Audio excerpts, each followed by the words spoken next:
In 1994, our company was awarded the below-grade waterproofing and all the waterproofing and joint sealants associated with this building. And so we were part of the project from ground up, and we were the first ones to arrive and the last ones to depart from the project, as you can see with the sealants being installed.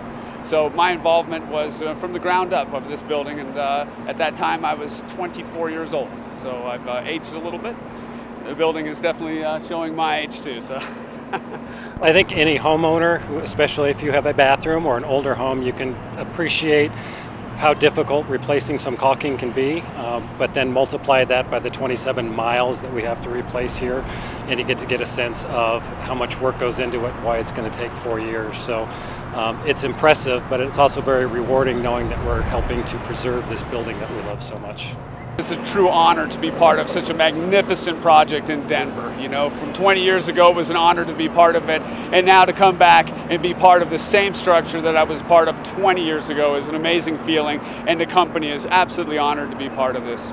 I don't think anyone could imagine 20 years ago, you know, when we first opened the building, what it was going to look like 20 years from now, and for the most part it has held up very beautifully, and we just want to make sure we're preserving that as long as we can. So, you know, a few months out of the year where we're taking some time to replace some of that caulking and polishing up the stones is going to help it last for a long, long time.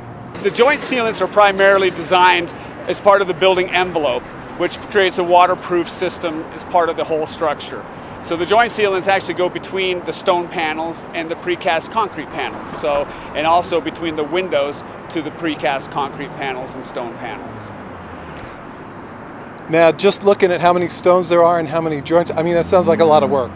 Yeah, it's miles of work. It's approximately in the neighborhood of about 20 miles worth of caulking. At original construction, this was the largest stone project at the time of that year, 1994, and so it was the largest joint sealant project in the nation. I think anyone who was here for the grand opening and who has been here knows how iconic this building has become. We like to think we were kind of the original neighbors in Civic Center Park and certainly Golden Triangle, and this building really helped spur a lot of the development that you see around us. So doing whatever we can to make sure it remains as beautiful as the day it was built is something that's on our priority list.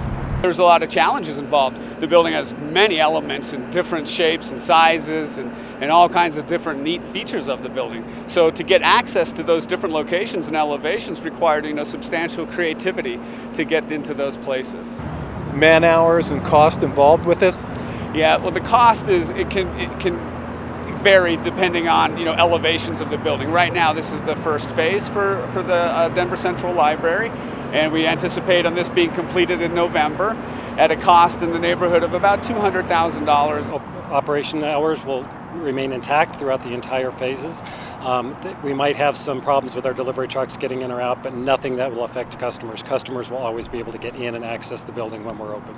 The throbbing metropolis of Denver is amazing. You know, it's a dynamic city. It's unique. You know, the architecture, whether it's the Denver Public Library or the Denver Art Museum, which are right next door to each other. What features we have to look at our skyline, whether it's a 60-story building or a 3-story art museum.